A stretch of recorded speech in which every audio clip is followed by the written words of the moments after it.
The clerk will now proceed to read the orders of the day. Water Bill, second reading.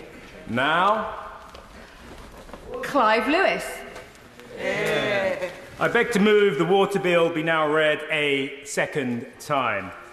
Madam Deputy Speaker, I would also draw members' attention to my register of financial interests. Around 50 years ago, Margaret Thatcher's revolution tore up the rulebook on political and economic management. She rewrote it with a single, unwavering principle, that the pursuit of profit would serve the public good, even when it came to vital public services, even when it came to water. We often say that society stands on the shoulders of giants, but giants, Madam Deputy Speaker, also cast long shadows, and Thatcherism's shadow looms dark over our water system today. Yet whether we see ourselves standing on her shoulders or trapped in her shadow, one thing is undeniable. She proved the world can be made differently. And if it can be made differently once, it can be made differently again. That, as the brilliant anthropologist David Graeber understood, is the hidden truth of the world. It's something we create and can choose to create it anew. We can do it better. Madam Deputy Speaker, today I want to show this House and this country that water is the lens through which we can imagine something better. A better way of running our economy, a better way of safeguarding our environment, a better way of empowering the public, for whom democracy supposedly exists. But that requires something very difficult. It requires us to break free from the constraints of our imagination, to let go of the idea that this economic model is all there is, or all there ever could be.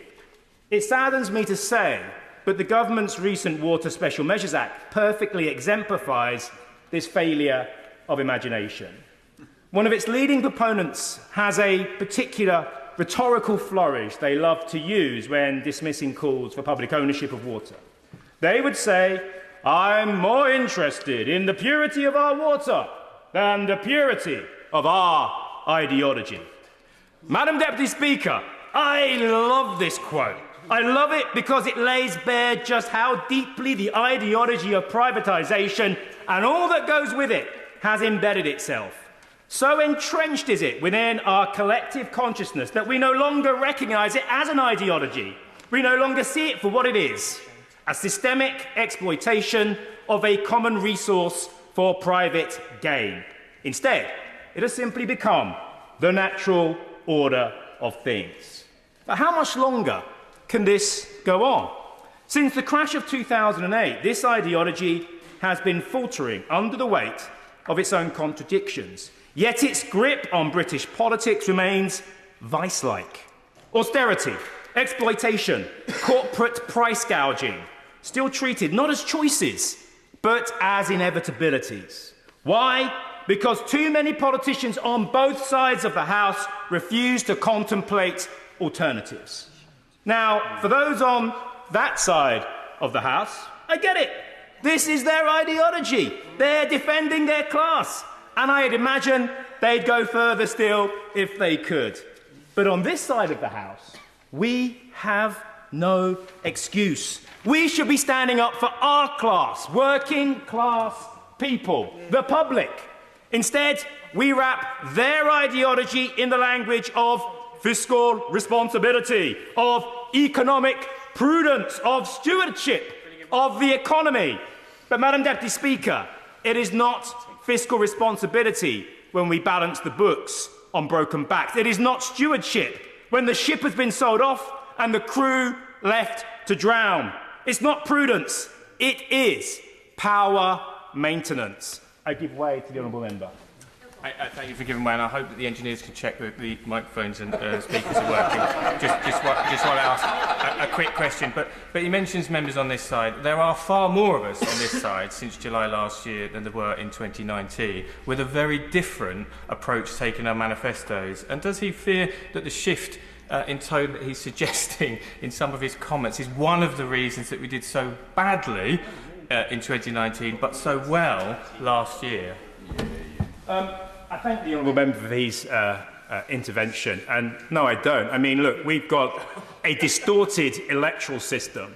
Bring on PR, because if we had PR, we would have had a different government in 2019, and most definitely, even almost under PR, in 2017. Look, sometimes politicians have to do what they believe to be right, and you have to lead from the front, and I think we should lead from the front. I will give way to the honourable member. I thank the member for giving way. I compliment him on his bill. To help his argument, there was overwhelming opinion poll support for public ownership of water in 2017, 2019 and today. I thank the honourable member for his point, and I think something I will come on to later. I hope other members pick up on it. But the fact that the public are way ahead of this House on the issue of public ownership is one of the reasons why so many people are losing faith in the two-party political system. And one only has to look at some political parties, some of the members who aren't in their place, at the Reform Party, for example. They actually have a policy for public ownership of water. Yes, they'll privatise the NHS, but they understand how popular this is, and they're ahead of the curve ahead of us than we are in this side. Really? So I will, on the issue of water, yes, because they're actually talking about, and obviously this is from a seated position, I will say they are, because whether I like it or not, Reform have a policy for water to be owned 50% by pension companies and 50% by the public. I'm afraid to say, as much as it grieves me to say it, that is a policy of public ownership. They're populists. They're listening to a popular voice. Let me make some progress, if I may. I will just make some progress, and then I will give way at a certain point. And I'll also try and keep the volume down a little bit, if I can. The maintenance of a political and economic model that was never built to serve the public. A model designed to shield the wealth of asset holders, landlords, shareholders, corporations, and yes, privatised water companies. But here's the great irony. The very greed, recklessness and contempt of the water industry, their excesses, have cracked open the door. And through that crack, Madam Deputy Speaker, we glimpse an opportunity to shatter the myth of privatisation's inevitability, to break free from the narrow, self-imposed rules that have caged our government's economic choices, to expose its failures, to challenge its dominance, and above all, to show this country there is an alternative. An alternative that is democratic, sustainable, and run in the interests of the many, not the few. We can do it better. I give way. The honourable member is making a typically impassioned speech, but the point that he makes about the general public being ahead of us, as he says, where might the same public be when faced with the bill to bring in the nationalisation he is clearly wedded to? Furthermore, in the event we don't have to buy it, if we seize it, the implications for that seizure will cause an economic collapse. At what point will he take responsibility for either of those scenarios when confronting a so-called public, as he says, that is ahead of us on this issue? I will obviously come to many of those points in my speech, but let me make the one quick point here, which is that I don't believe in nationalisation. This bill has nothing to do with nationalisation. This is about giving the public a say over their water. It's about governance, and it's about standards, and it's about democracy. Let the public... No, you made your point. Let the public... No, I'm going to carry on, make some progress. Let the public... Mr. Lewis, you made your point. I don't believe I was making a point at all. Clive Lewis. Madam Deputy Speaker. My honourable friend made his point. Yeah. But, Madam Deputy Speaker, the clock is ticking. The climate crisis is no longer a distant warning. It is our lived reality. Rising droughts, creeping desertification, depleted aquifers, wildfires, systemic collapse. These are no longer projections. They are the forecast turned fact. Preparing for this future, adapting to what is now inevitable, has never been more urgent. The evidence is sobering. The UK's water resources are under mounting pressure, not just from the climate emergency, but from rising demand and population growth. Experts now project that England could face significant water supply deficits as early as 2034, unless we act decisively. That's not a distant horizon. That is a little over a decade away. But while the threat has grown, our resilience has shrunk.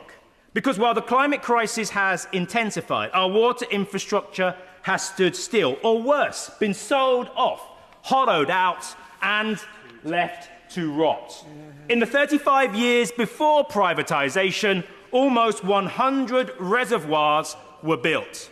In the 35 years since privatisation, not one major English reservoir has been built. But it gets worse, because in that same period, private water companies have sold off 25 reservoirs without replacing one. Instead of investing in resilience, they've extracted value. £72 billion paid out in dividends while pipes leak, rivers choke, and the public pays the price. My honourable friend says, how can we afford it? How can we not afford it? That's not mismanagement, it's a betrayal. And if the scientists tell us the climate crisis is an existential threat to humanity and to this country, then we must treat it as such, an existential conflict. In that context, these actions of these companies, setting off reservoirs, failing to invest, polluting our water, they're not just negligent, they are acts that actively undermine our national water security. In any other existential crisis, we might call that what it is, sabotage. And in a time of national peril, sabotage has another name, treason. Now, Madam Deputy Speaker, let me tell you why this matters to me personally.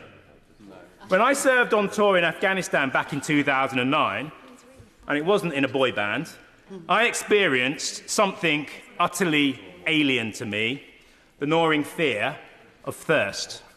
Not the mild irritation of forgetting a water bottle, but the deep physical worry that there may not be enough clean water to get through the day.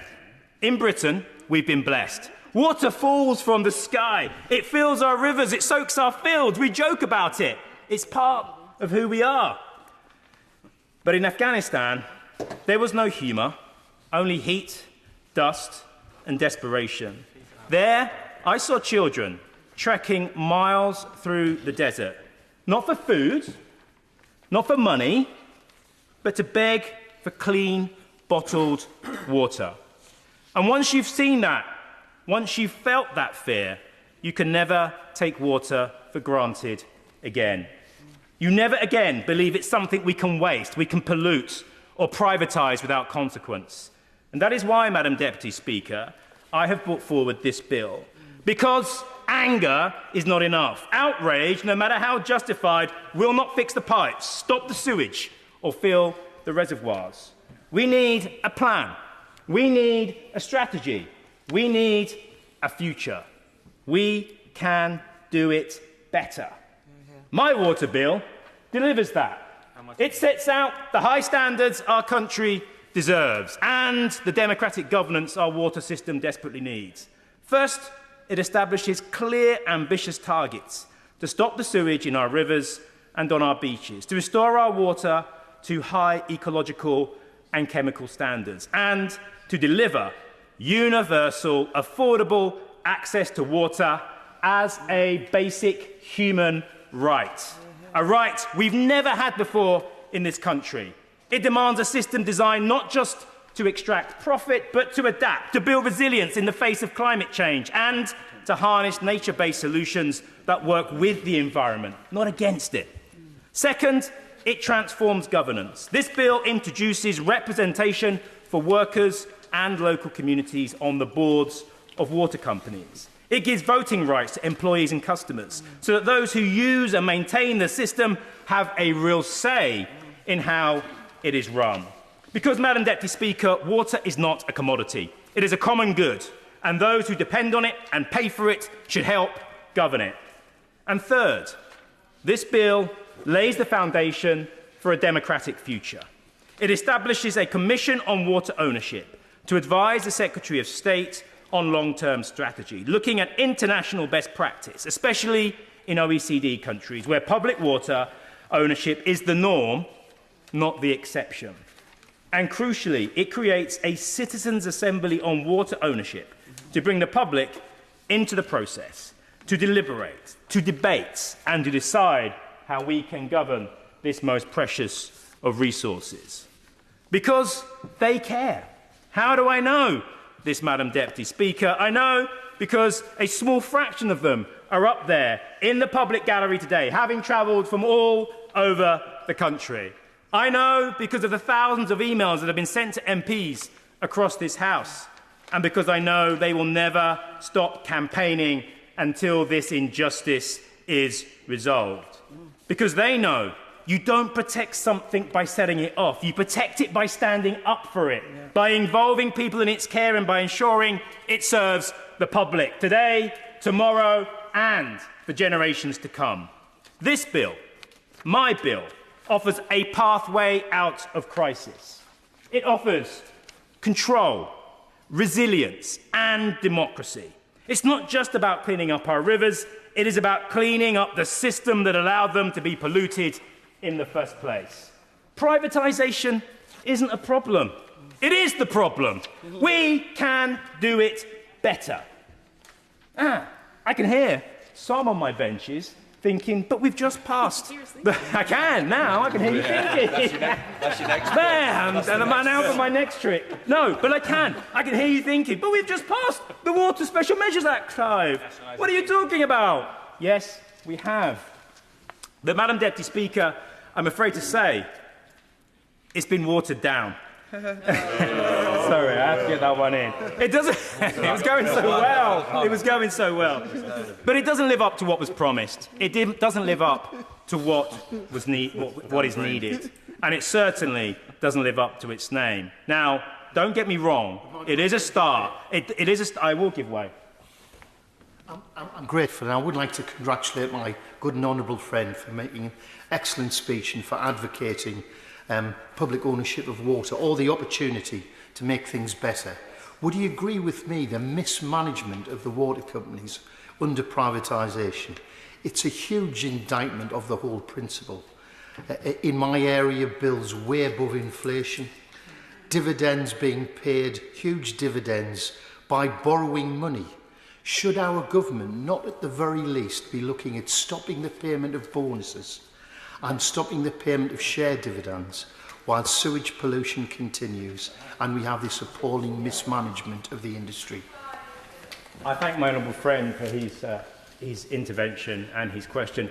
I agree with him wholeheartedly, and I'm just about to come to this point in terms of what the Water Special Measures Bill does and doesn't do, and it does address some of those points. But yes, as we've already mentioned and discussed, privatisation isn't just a problem, it is the problem, and it's a big part of why so much has gone wrong. So let me make some progress. The Water Special Measures Bill doesn't live up to what was promised, unfortunately. It doesn't live up to what is needed, and it certainly doesn't, I'm afraid, live up to its name. Now, don't get me wrong, it's a start, and I would like to praise my front bench and the honourable member before me, honourable friend before me, who's done so much work in this area. But unfortunately, it's not a solution. Remarkably, my government's Water Special Measures Bill doesn't even define what clean water means. No standards, no targets, just vague intentions, handed over, once again, to a regulatory system that's already failed us, and the very companies who caused the mess in the first place. It says nothing about better governance and absolutely nothing about the big, fat, humongous elephant in the room. Who owns our water? Because if you don't deal with ownership, you can't deal with accountability. And if you can't deal with accountability, you can forget clean water. No, Madam Deputy Speaker, we must go further on clean water standards, on corporate accountability, and on what happens when companies fail. Well, my honourable friend, give way. I will give way. I thank my gallant friend for giving way on that point. And but does he not accept that in the Water Special Measures Act that there is increased accountability through the fact that many companies in the industry are now rewriting their Articles of Association to ensure that it is not just shareholders that they are accountable to, but also the customers and the users of water too?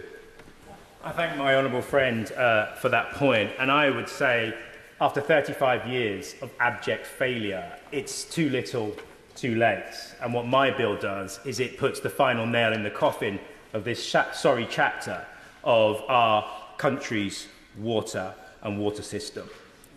Before we move, will you give way? I will give way. I thank him for giving way, and sticking with the pun, can I commend him on the gallons of passion that he has? He's always making waves. He criticises the government's legislation, which is obviously not yet in effect. But does he think that the Cunliffe Commission will go anywhere to address some of the concerns he outlines? Unfortunately, I don't, because again, the elephant in the room, who owns our water, has been ruled out of the Cunliffe Commission operational process in terms of it can't actually look at that issue. I have no issue with Sir John Cunliffe, but let's not forget he originates from the Treasury, probably has Treasury brain, and it's part of the reason, that economic orthodoxy, because we are in the place that we are. So I don't have so much confidence in the Cunliffe Commission. I do have far more confidence in the People's Commission on Water that is being run by academics and that will report at the same time. I'll be very interested to hear what they say. So these are the reasons I've brought forward this bill, because the Government's Act does none of those things. Mine does. Take just one example. I believe that Mr. Lewis probably can't hear the interventions because he's so loud himself. So intervene loud if you wish to intervene. Mr. Lewis. I wanted to make some progress, sorry. Take this one example. Under this bill, if a water company breaches the terms of its licence with a major sewage discharge, it can forget shareholder payouts and piling on more debt. Do it twice and you're in the last chance saloon. 3 strikes and you're out. Licence terminated, on your bike, and those price-gouging, asset-stripping, river-killing, vulture capitalist outfits, they'll be rolled into the sunset without a penny in compensation. Oh, and those water infrastructure assets they've been sweating for private gain, back into the public realm, thank you very much. And if they start whining about debts, don't worry, we'll do a full audit. What they invested, what they racked up in debt, what they paid out in dividends, and what they stuffed into bloated executive pay packets. And I'll tell you this, Madam Deputy Speaker, I've yet to see a single privatised English water company that'll walk away with anything other than a well-earned spanking and a sharp haircut for its creditors. Those assets will belong to the public once again, and we won't pay a penny more than they are worth. But where will the money come from? How will you invest in publicly owned water without the private sector? I can hear people thinking that. Well, let me tell you where it hasn't come from these past 35 years. I'm mind reading again. Let me tell you, but I will just make some progress here, and then I will give way. But let me tell you where I'm on a roll. Well, let me tell you where it hasn't come from these past 35 years. It hasn't come from private shareholders. Yeah. It hasn't come from long-term thinking, and it certainly hasn't come from some mythical well of benevolent capitalism. they've put in less than nothing. In fact, they've racked up 60 billion in debt, more than that. Take Thames Water. It's paid more than £7.2 billion in dividends since privatisation and is now, work this out, 15.2 billion in debt and counting. And now they're trying to plug the hole with a £3 billion emergency loan that'll cost 10% in annual interest. That's more than £500 million a year just on interest payments, courtesy of our bills. I will. That money won't build a reservoir. It won't fix a pipe. It won't clean a river, but it will keep a rotten system afloat a little longer. I give way. I thank my gallant friend for giving way once more. And he makes an impassioned case for public ownership, something which, in the right context, I'm sure members on all sides of the House can celebrate. But does he not agree on the point of the cost of financing to the public, that whilst there are some serious indiscretions in parts of the industry around, for example, in Thames Water's case, that this conversation around the appropriate financing model would not be better entertained at a time when the cost of capital in the private water industry was actually lower than that of public sector borrowing costs, which, of course, we land in a very difficult situation on. I thank my honourable member for his intervention. Look, the lowest borrowing in the country, without a doubt, is the public sector borrowing section. That is where the cheapest money can be borrowed from. And I think if the private water industry, which has had 35 years to sort this mess out, was going to find investment, it's up to its eyeballs in debt. They are relying on, by 2030, a 50% increase, if you include inflation, on our bills. And that's in the middle of a cost of living crisis. How can we justify that? The answer is we can't. So, and I will give way to my honourable friend.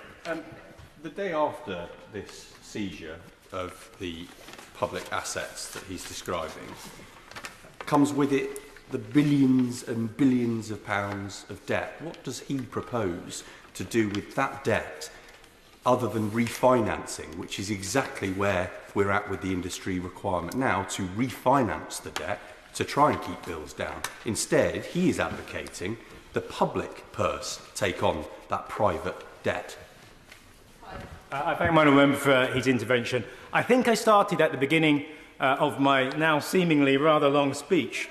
I think I started by saying of a failure of imagination. Ask what Margaret Thatcher would have done in such a situation when she was faced with similar problems from her political perspective. She fought her way through it. She changed the very fabric of our economy and our democracy and our politics, and she made it work. We can do the same because the public are behind us. They want this to work. I will make some progress. I will make some progress. I will make some progress. I will make some progress. I will make some progress. So let's just recap. I don't want to go on too long now. I do want to conclude if I can.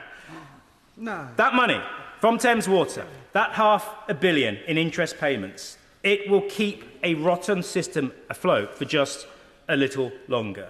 This is the myth of privatisation. The idea that the private sector will act in the long-term interests of the British public simply because it wants to turn a profit. It is preposterous. And the state of our water is Exhibit A, Thames Water. So where will the investment come from? We can now turn to that. Under public ownership, it will come from the only place it ever should have, from us, the public.